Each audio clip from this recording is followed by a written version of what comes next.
이사야 64장 8절에 있는 말씀입니다. 그러나 여호와여, 이제 주는 우리 아버지시니이다. 우리는 진흙이요 주는 토기장이시니 우리는 다 주의 손으로 지으신 것이니이다. 아멘. 오늘은 토기장이신 하나님의 섭리에 대해서 말씀을 나누겠습니다. 저번 주에 육신의 삶과 영의 삶에 대한 얘기를 했습니다. 그래서 이번에는 원래 마음에 대해서 좀 나눌까 했습니다. 준비하다가 그거를 하지 않고 우리 삶 가운데 하나님의 역사가 어떻게 이루어지는지에 대한 얘기를 좀 했으면 좋겠다라는 생각에 이 말씀을 택했습니다. 우리 인생이 그냥 항상 평안하지 않잖아요. 살다가 모든 것이 한꺼번에 그냥 와장창 무너져 내리는 그런 순간들이 찾아오죠. 우리가 많은 노력과 시간을 들이고 계획을 세워온 계획들이 그냥 손쓸 수 없이 무너지고 흔들리고, 또 우리가 굳게 믿었던 어떤 관계들도 무너지고, 우리의 몸이 만신창이가 될 수도 있습니다. 그래서 우리가 그 견딜 수 없는 고통 가운데 들어가면 우리는 하나님을 향해서 우리가 부르짖을 수밖에 없는 거죠. 제가 저번 주에 만났던 어떤 사모님의 얘기도 질삭동이로 태어나서 병원에서 이 아이는 죽습니다. 열이 고열이 나서 하나님을 믿지 않은 이분도 이 사모님의 어머니도 보이지 않는 누군가를 향해서 살려달라고, 이 아이를 살려달라고 부르짖습니다. 만약 우리 인생에 고난이 닥쳐오고 견딜 수 없는 일들이 벌어지면 우리는 하나님 앞에서 하나님 왜 이러십니까? 너무 힘듭니다. 라는 질문을 하게 됩니다. 그러나 이런 삶 가운데서 우리는 결코 우리 혼자가 아니다라는 사실입니다. 우리 기독교 역사에서 보면 하나님께서 자신의 삶을 전적으로 헌신했던 영적인 거장들을 보게 됩니다. 그런데 이 영적인 거장들의 삶이 순탄했느냐? 그러지도 않았습니다. 전부 다 고난과 어려움, 이해할 수 없는 그 광야 같은 시간들을 대부분 보냈다는 것을 볼 수 있습니다. 그런데 그 광야에 버려졌던 삶 같은 그런 시기가 오히려 가장 위대한 영적 작업을 이루어지는 시간들이었다라는 겁니다. 하나님은 어떤 좋은 환경이나 평안한 조건 속에서도 이룰 수 없는 이 고통과 고난, 버려져 버릴 것 같은 유기된 그런 상황 속에서 신비로운 방식으로 우리를 빚어내는 것을 볼 수 있습니다. 그래서 우리가 하나님을 머리로 아는 것과 하나님의 손에 철저하게 빚어지는 사이에서의 영적인 엄청난 차이가 존재한다라는 사실입니다. 그 빚어짐의 과정을 우리는 자발적으로 선택하고 싶지 않을 겁니다. 생각해 보십시오. 절망 가운데 있으면 누가 그걸 좋아합니까? 그러나 이것이 깨어짐의 영광로일 수 있다라는 사실입니다. 하나님에 의해서 깨어진다라는 의미가 뭘까요? 그것은 내 삶의 모든 것을 잃어버리는 저주나 형벌이 아니다라는 겁니다. 아니면 내가 너무 큰 죄를 져서 하나님께서 나를 버리셨다, 아니면 내가 그 고통의 증거인가? 그것도 아닙니다. 우리가 성경에서 해답을 얻을 수밖에 없는데요. 성경에 들려주는 것은 우리가 이 얄팍한 상식을 벗어나 우리 영혼을 송두리째 변화시키는 강력한 역사들이 있다라는 사실입니다. 그래서 깨어짐은 버려짐입니다. 그리고 큰 목적을 향해 가는 과정이다. 그것은 처벌이 아니라 위대한 쓰임이다 라는 사실입니다. 여러분, 선지자 예레미야는 하나님께서 그를 토기장이에게 데려가십니다. 그 장면이 예레미야 18장 3절에서 4절에 보면 볼 수 있습니다. 내가 토기장의 집으로 내려가서 본즉 그가 농로로 일을 하는데 진흙으로 만든 그릇 토기장이 손에서 터지매 그것으로 자기 의견에 좋은 대로 다른 그릇을 만들더라 라고 되어 있습니다. 이 농로에다가 돌려서 하다가 그릇이 터져 버렸어요. 그러면 그 진흙을 갖다 버리는 것이 아니라 다시 가져다가 그릇을 다시 빚었다라는 얘기입니다. 근데 그것이 이전보다 훨씬 좋은 것으로 새롭게 더 정제돼서 나온다, 재탄생된다라는 거죠. 이것은 단순한 시적 은유가 아닙니다. 성경 전체를 통해서 하나님의 성품과 섭리를 보여주는 아주 강력한 선언이다라는 사실입니다. 하나님은 우리의 토기장이시고 우리는 그분의 손에 들린 진흙입니다. 진흙은 아름다운 그릇으로 빚어지기 위해서는 반드시 그 진흙을 다루는 시간이 있습니다. 여러분 흙을 가져다가 그 흙을 밟고 짓이기고 누르고 압력을 가해서 그릇에 쓰기에 적합한 흙으로 만드는 과정이 있습니다. 그럴 때 여러분 그 장인의 손에 자신을 온전히 내맡기는 절대적인 항복이 필요한 것입니다. 하나님께서는 우리 삶에 왜 깨어짐을 허락하시는지에 대해서 우리가 좀 살펴볼 필요가 있습니다. 이 깨어짐은 첫 번째 원칙이 끝이 아니라 새로운 목적을 향한 시작이다라는 겁니다. 많은 사람들이 겉으로는 믿음이 좋은 척 합니다. 딱 보면 저분은 아무 문제가 없었겠구나 할 만큼 신앙생활이 아주 순탄해 보이죠. 그러나 내가 하나님 앞에서 믿음이 좋은 척 했는데 기반이 무너지고 나면 여러분 어떤 생각이 듭니까? 하나님이 떠나셨다. 그런 생각을 하게 되죠. 고통을 버림받은 증거로 하나님의 침묵을 거절당했다라는 신호로 두려움에 사로잡힐 수 있습니다. 그래서 내가 뭔가를 큰 잘못을 했기에 하나님의 임재에 누릴 자격이 박탈됐는가 그런 생각을 하게 되죠. 그러나 성경은 전혀 다른 진리를 선포합니다. 깨어짐은 징벌이 아니다. 하나님께서 나를 더 영광스럽게 재창조하기 위해서 하나의 캔버스다라는 그림 그리려면 텅 비어 있잖아요. 하나님은 완벽한 사람을 사용하지 않습니다. 철저히 깨어져 오직 하나님만을 의지하는 법을 배운 사람을 사용하신다라는 거예요. 여러분, 요셉의 삶을 우리가 쉽게 얘기하잖아요. 그는 자랑쟁이였습니다. 교만했습니다. 꿈을 꾸고 그 꿈에 대한 자랑을 하게 되잖아요. 꿈의 의미를 알았던 아버지가 질책을 하잖아요. 형들이 그래 네 꿈대로 되나 보자.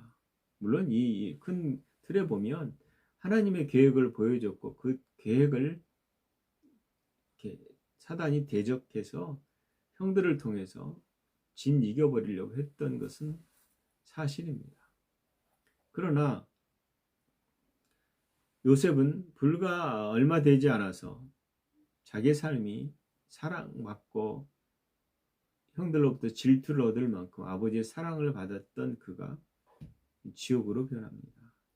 여러분, 형제들에게서 배신을 당하고 구덩이에 던져지고 노예로 팔려가고, 삶은 이렇게 보면 결코 좋아 보일 수 없을 만큼의 삶이 연속적으로 계속 일어납니다.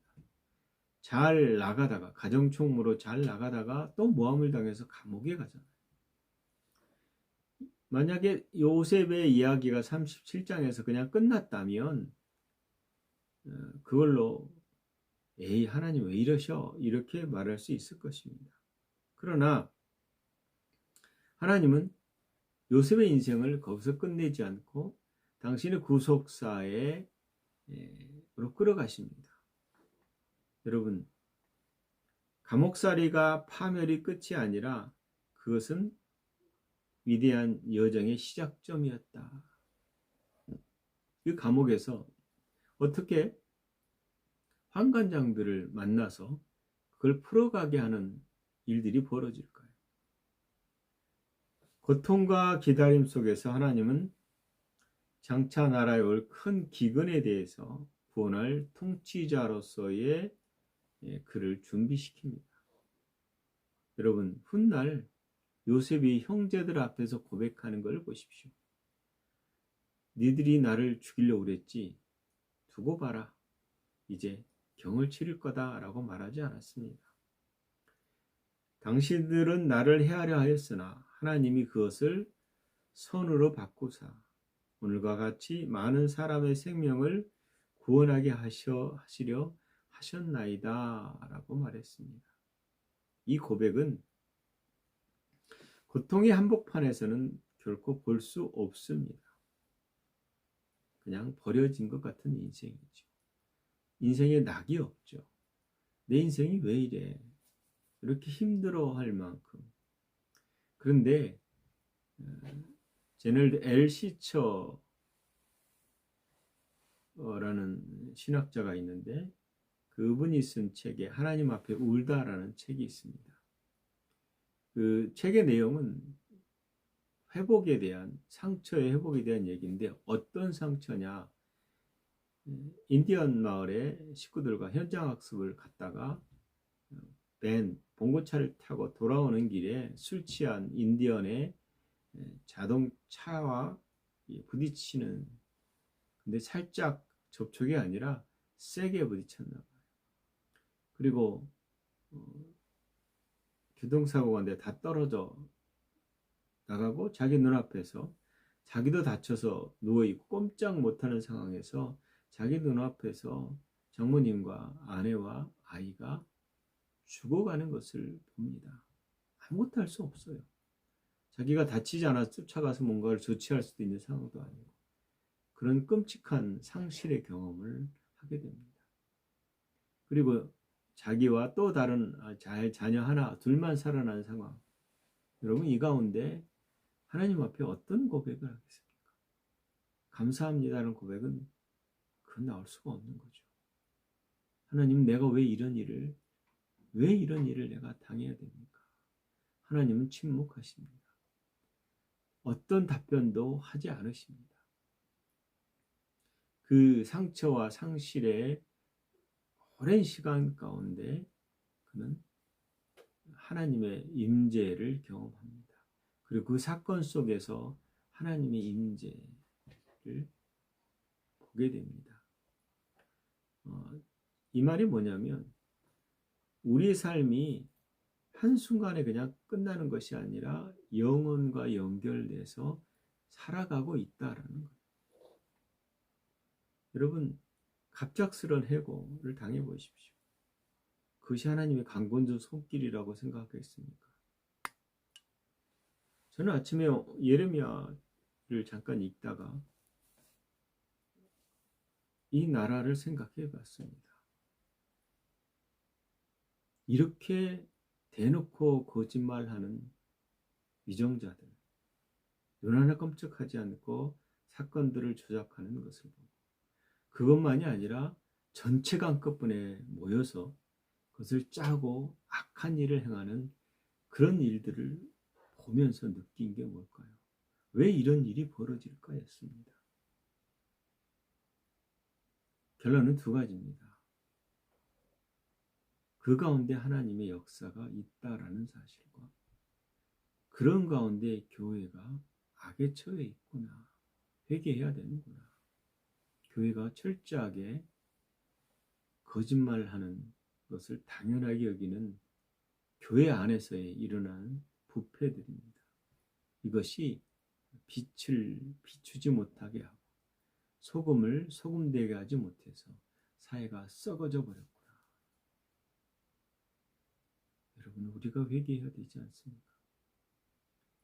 사회를 탓하기 전에, 세상은 세상에 속한 자, 악에 속한 처해 있기 때문에 그렇게 갑니다. 그러나 빛이 비춰지면, 빛을 비출 수 없는 상태의 교회의 모습을 깨달았습니다. 그럼에도 불구하고 하나님이 끌어가신다라는 사실입니다. 우리 인생이 망가지고 도저히 고칠 수 없고 절망이고, 그럼에도 불구하고 하나님은 그런 가운데서 우리를 이끌어 가신다라는 겁니다. 여러분, 예수님이 요단강에서 세례를 받으실 때 성령님이 비둘기같이 임하셨어요. 그리고 이는 내 사랑하는 아들이다 라고 정체성에 대한 선언을 하시잖아요. 그분이 성령의 세례를 받으셨다라는 말은 그 성령님의 통해서 사역을 시작하신다는 의미잖아요. 그런데 성령께서 그분을 광야로 몰아가십니다. 40일 금식, 그리고 3가지의 그러니까 시험이 있잖아요. 우리가 성령 충만한다고 해서 고난을 비껴가지 않습니다. 우리의 성장을 위해서 하나님이 허락하시는 것들이 있다라는 거죠. 여러분, 우리의 삶의 고통이 토기장이신 하나님의 부주의나 실수가 아니다라는 사실입니다. 오히려 기존의 틀을 깨고 새로운 틀을 준비하신다라는 차원에서 보시기 바랍니다. 그 다음에 하나는 우리가 삶에서 하나님보다 더 소중하게 여기는 것을 하나님이 깨뜨리신다라는 겁니다. 마태복음 6장 21절에 내 보물이 있는 그곳에는 내 마음도 있느니라 라고 말했습니다. 여러분, 사람은요, 자신이 사랑하고 의지하는 것을 놓치려고 하지 않고 붙잡으려고 합니다. 우리는 그 관계, 지위, 성취, 재물, 자신의 정체성을 지탱해주는 무언가의 안도감을 느낍니다. 그리고 이것을 놓치면 끝장이라는 생각에 그것을 붙들고 발버둥을 치고 삽니다. 물론 하나님께서 우리 삶에서 허락하신 축복들을 소중히 여기는 건 나쁜 것이 아닙니다. 죄가 아닙니다. 중요하게 여겨야 됩니다. 그러나 하나님이 주신 선물이라는 그 자리에 머물리지 않고 하나님 그분의 자리를 대체해버린다면, 그리고 그것이 우상으로 군림한다면, 그것은 너무도 사랑하시는 토기장이신 하나님이 우리 영혼을 살리기 위해서 고통스러운 방식으로 개입하신다라는 겁니다. 하나님 없이 살아보십시오. 하나님이 없는 것처럼 너무 편하고 죄의식도 없고 마음대로 몸도 망가지고 마약을 하든 술을 하든, 그럼 어떻게 돼요?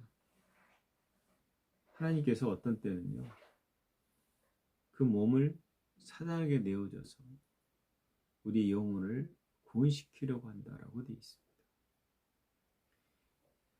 하나님보다 세상 것, 피조물을 더 사랑하는 것은 영적으로 치명상입니다.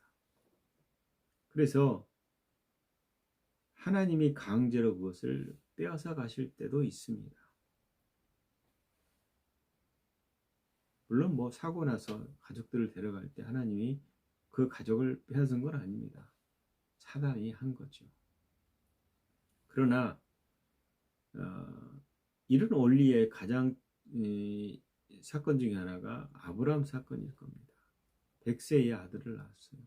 얼마나 끔찍히 예쁘겠습니까? 너무나 아름답고 너무나 예쁘고 자기 대를 이을 자의 자식에 대해서 귀하게 여겼겠죠. 그런데 하나님이 갑자기 그를 모리아 산으로 데려가서 바치라고 얘기합니다. 여러분, 거기에 대해서 아브라함이 아무런 대꾸도 없습니다. 침묵으로 그분이 명령하신 것을 가지고 그 명령을 따라서 아들을 데리고 모리아 산으로 가는 걸 볼 수 있습니다. 그리고 실제로 그는 아무 지체 없이 아들을 묶어서 단에 눕혀놓고 칼을 번쩍 들었습니다. 이 단어, 히브리어 단어를 보면 아주 급하게 스톱시키는 그 단어를 사용합니다. 아브라함아, 아브라함아, 스탑! 얼마나 급했으면 소리를 지르셨을까요? 그리고 하시는 말씀이 그 아이에게 손을 대지 말라. 그에게 아무 일도 하지 마라. 내 아들 독자라도 내가 아끼지 아니하였으니 내가 이제야 내가 내 하나님을 경외하는 줄을 아노라, 이렇게 얘기합니다.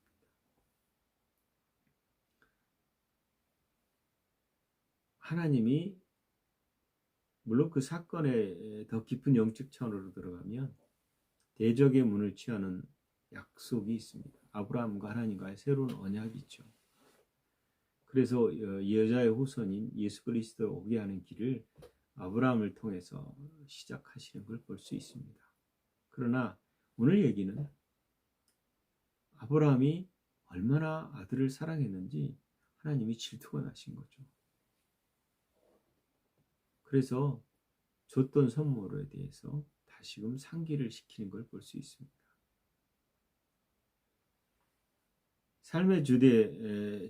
삶에서 주객이 전도되는 일들이 많이 있습니다.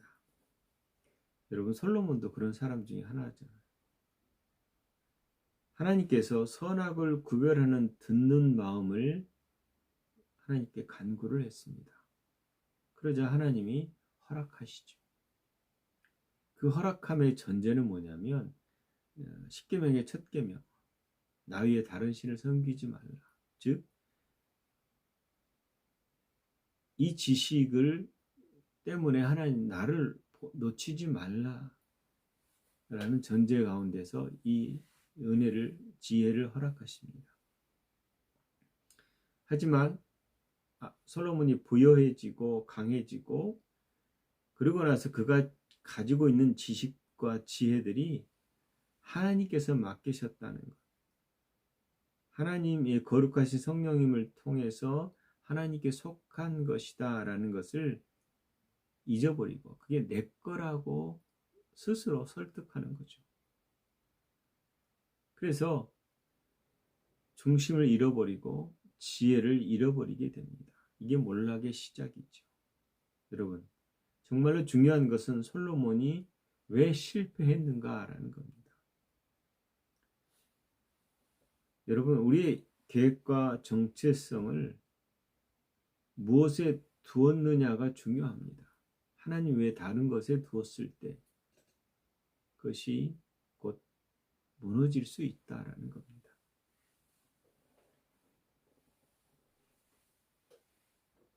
하나님은 억지로 그것을 빼앗지는 않으십니다. 끊임없이 신호를 보내시고 그 위험성을 얘기하시죠. 그러나 우리가 관심이 없으면 결국 어둠 가운데로 들어가는 것이고, 그 어둠 가운데 들어갔을 때 사단이 하는 일은 도둑질하고 죽이고 멸망시키는 겁니다. 그러나 그 자리에서 하나님은 또다시 이 일을 시작하는 걸 볼 수 있습니다. 우리가 고집을 걸고 하나님께 항복해야 된다라는 사실입니다. 그러면 초자연적인 하나님의 역사가 일어나는 것입니다. 세 번째 우리가 바라봐야 될 게 뭐냐면, 하나님의 침묵은 하나님의 말씀하시는 또 다른 방식이다라는 겁니다. 그래서 우리가 인내하기를 하나님은 기다리십니다. 여러분, 상실이나 질병이 오는 것만큼 우리 영혼을 처절하게 부르짖는 고통이 있습니다. 그건 하나님의 침묵입니다.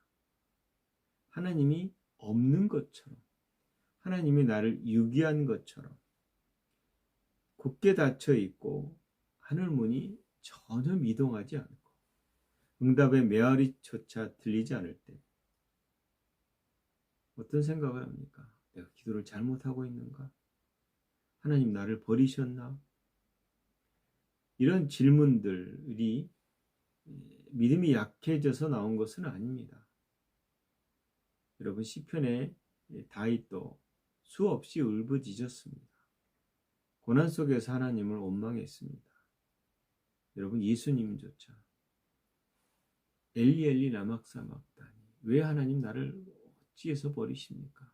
이유를 알고 있으면서도 그렇게 기도하셨습니다. 버림당하신 거죠. 그러나 여러분, 하나님의 침묵이 하나님의 무관심이다라는 것으로 등식하면 안 됩니다.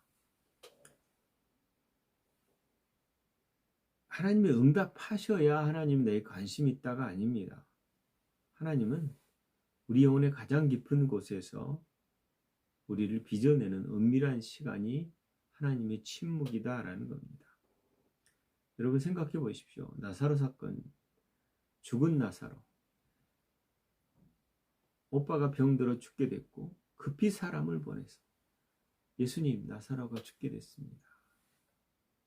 여러분, 나사로를 사랑하셨거든요. 오, 그래? 기다려라. 가자. 야, 나사로 고치러 가자. 라고 하지 않았습니다. 예수님은 이해할 수 없게도 계신 곳에서 이틀이나 더 지체하셨습니다. 빨리 왕진 가야 되잖아요. 에머전시, 비상 사태인데 예수님은 일부러 이틀을 지체하십니다. 그리고 그는 죽었습니다. 뒤늦게 도착했을 때에 마르다는 찢어지는 아픔 속에서 예수님께, 주께서 여기 계셨더라면 내 오라버니가 죽지 아니하였겠나이다 라고 말합니다. 직설적으로 왜 이제 오셨어요? 이렇게 말하진 않았습니다. 그런데 여기 계셨으면 제 오빠가 저렇게 죽지 않았을 건데 왜 늦으셨어요? 라는 생략이 있는 거죠. 그 원망하고는 것은 침묵을 향하시는 하나님에 대한 항변이죠. 그런데 그것은 인간의 시간표고 하나님의 시간표는 정확합니다. 병을 고치는 차원을 넘어서 죽어 냄새 나는 시체를 무덤에서 걸어 나오게 하신다는 거예요. 여러분, 이 사건은 단순하게 그냥 죽은 자를 살리셨다라는 것이 아니라 부활의 신앙의 예표입니다. 여러분, 응답하지 못한 채 수년 동안 끔찍한 침묵의 시간을 보낼 수도 있습니다. 그러나 그 고통 속에서 우리의 기술을, 우리의 생각을, 우리의 방식을 내려놓고 성숙시키고 우리의 교만을 꺾는 시간일 수도 있습니다. 여러분, 유명한 사람이 승승장구하면 교만해집니다. 하나님은 하나님을 사랑하는 자들이 승승장구했을 때 끊임없이 자기를 돌보기를 원하십니다. 그래서 하나님의 침묵은 거절이 아니라 준비다. 하나님이 우리의 눈물겨운 부르짖음을 무응답하는 것이 아니라 가장 깊은 곳에서 우리가 모르는 불순물을 제거할 수도 있다라는 겁니다. 그래서 상황이 좋아질 때만 기뻐하는 것이 아니라 보이지 않아도 신뢰하고 느끼지 않아도 예배하고 이해할 수 없는 폭풍 가운데서도 끝까지 자리를 지키고 산을 옮길 만한 절대적인 믿음으로 이 침묵의 학교를 보내야 된다라는 거죠. 그 다음에 우리가 알아야 될 원칙 중에 하나는 하나님은 우리의 인격을 세우기 위해서 우리 교만을 철저하게 깨트린다라는 겁니다. 여러분, 많은 사람들이 살인이나 도둑질 같은 눈에 띄는 기회를 경계하지만 영혼을 좀먹이는 무서운 이 교만에 대해서는 눈치채지 못합니다. 저 역시 이 부류에 속한 사람이라고 볼 수 있습니다. 제가 오랫동안 기자 생활을 하면서 가진 습성 중에 하나는 비판입니다. 예리하게 관찰하고 비판하는 거죠. 그런데 최근 어느 교회에 문제가 생겨서 어려움을 겪는 목사님을 보면서 느껴진 것입니다. 교회를 개혁하겠다는 사람들에게 동조해서 기사를 쓴 적이 있거든요. 물론 지금도 제가 그것이 정확하다라고 생각합니다. 그러나 시간이 지나서 지금 와서 보니까 아하, 균형을 잃어버릴 수도 있겠구나라는 생각을 합니다. 하나님은 우리가 온전하다고 생각할 때 우리가 넘어질까 조심하라고 말합니다. 우리의 지혜와 우리의 힘을 의지하는 것을 철저하게 포기하기를 원하신다라는 겁니다. 여러분, 나만 장군을 보십시오. 열왕기하 5장의 나만 장군은 시리아의 존경받는 군사 영웅이었습니다.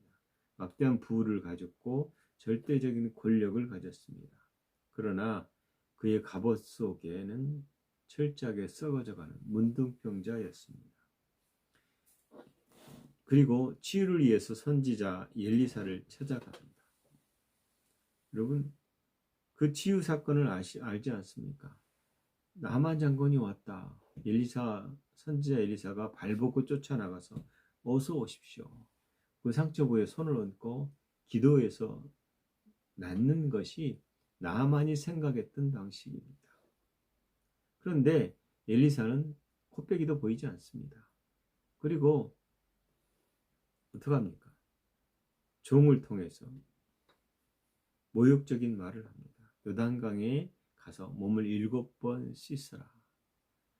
여러분, 요단강이 깨끗한 강이 아닌 걸로 제가 알고 있습니다. 흙탕물 같은 그런 물이죠. 그런데 거기 가서 씻으래요. 자기 나라에 가면 깨끗한 물이 있는 강이 있습니다. 그래서 화가 나가지고 내가 여기 와서 이런 대우를 받아? 라고 했을 때 그 지혜로운 종 때문에 콧대 높은 자존심에서 그만 치유를 놓칠 수 있었지만 요단강에 7번 들어갔을 때 그런 회복된 걸 볼 수 있습니다. 자아가 산산조각 나야, 우리 교만이 깨져야, 순종과 겸손으로 나아가야 그것은 강물 속에 있다. 즉 낮아짐의 주님처럼 우리가 스스로 낮아져야 된다라는 겁니다. 여러분, 승승장구하다 깨지면 무릎을 꿇지 않습니까? 하나님 앞에 철저하게 자기 자신을 낮추는 것이 중요합니다. 그래서 하나님이 주시는 겸손, 연약함이 아니라 겸손은 연약함이 아니에요. 하나님의 목적에 폭발적으로 자랄 수 있는 미끄럼이 된다라는 겁니다. 마지막으로 다섯 번째가 우리가 하나님의 깊고 위대한 목적은 철저한 깨짐 속에서 태어난다라는 겁니다. 로마서 8장 28절에 우리가 알거니와 하나님을 사랑하는 자 곧 그의 뜻대로 부르심을 입은 자들에게 모든 것이 협력하여 선을 이루느니라 라고 되어 있습니다. 하나님은 우리의 눈물과 수치와 실패와 실수와 억울함과 그 어느 것 하나도 쓰레기통에 버리지 않으신다라는 겁니다.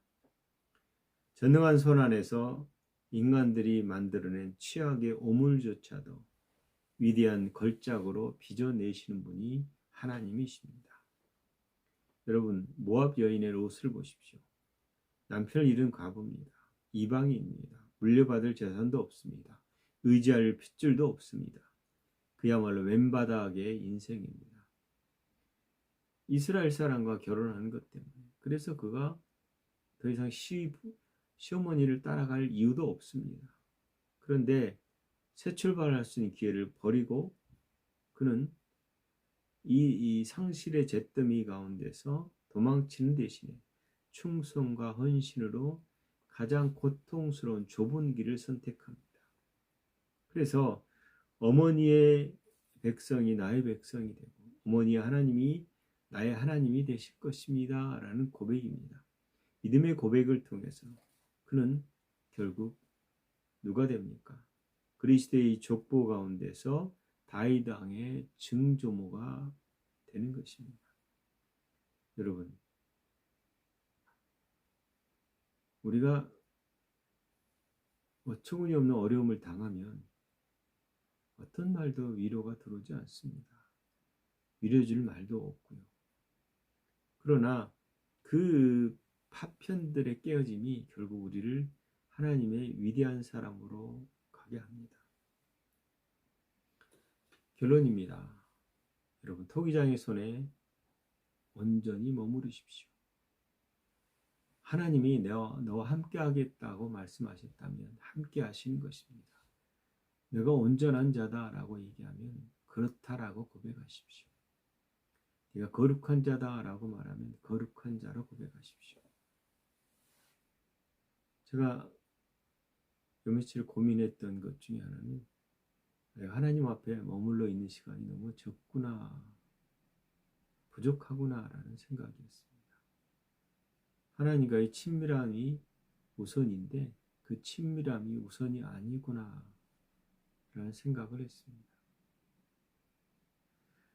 내 지혜로 세상을 살아갈 수 있습니다. 그러나 하나님의 지혜로 살아가는 것이 훨씬 낫습니다. 여러분, 삶의 고통이, 상처가, 어려움이 닥칠지라도 아무것도 없는 것 같지만 하나님이 계신다면 다 있는 것입니다. 여러분, 하나님을 인정하고 오늘 본문의 말씀처럼 그러나 여호와여 이제 주는 우리 주 아버지시니다. 우리는 진흙이요 주는 토기장이시니 우리는 다 주의 손에 지으신 것이니다. 우리가 그리스도 안에 있습니다. 그리스도 안에서 새로운 피조물입니다. 그리스도 안에서 하나님의 자녀입니다. 우리는 하늘의 신령한 복을 받은 자들입니다. 더 이상 저주 아래 있지 않고 그리스도 안에서 아버지의 임재 가운데 연합된 사람들입니다. 우리는 풍성한 자들입니다. 부족함이 없는 자들입니다. 하나님의 약속을 붙들고 여러분 삶의 처지를 보고 한탄하거나 고통스러워하거나 울부짖어서 날마다 자기를 자책하지 마시고 끊임없이 하나님을 바라보고 인생을 살아가시는 여러분 되시기를 예수 그리스도 이름으로 축원합니다. 기도하겠습니다. 하나님 사랑합니다. 어려운 일을 당해도 힘든 일을 당해도 항상 함께 하시는 하나님을 찬양합니다. 우리 가운데서 우리를 이끄시는 하나님을 기대합니다. 우리가 보이는 것으로 말하지 않고 보이지 않는 말씀으로 말하여 인생의 이 고난 가운데서도 그것을 헤치고 나가는 자 되게 하시옵소서. 예수님 이름으로 기도합니다.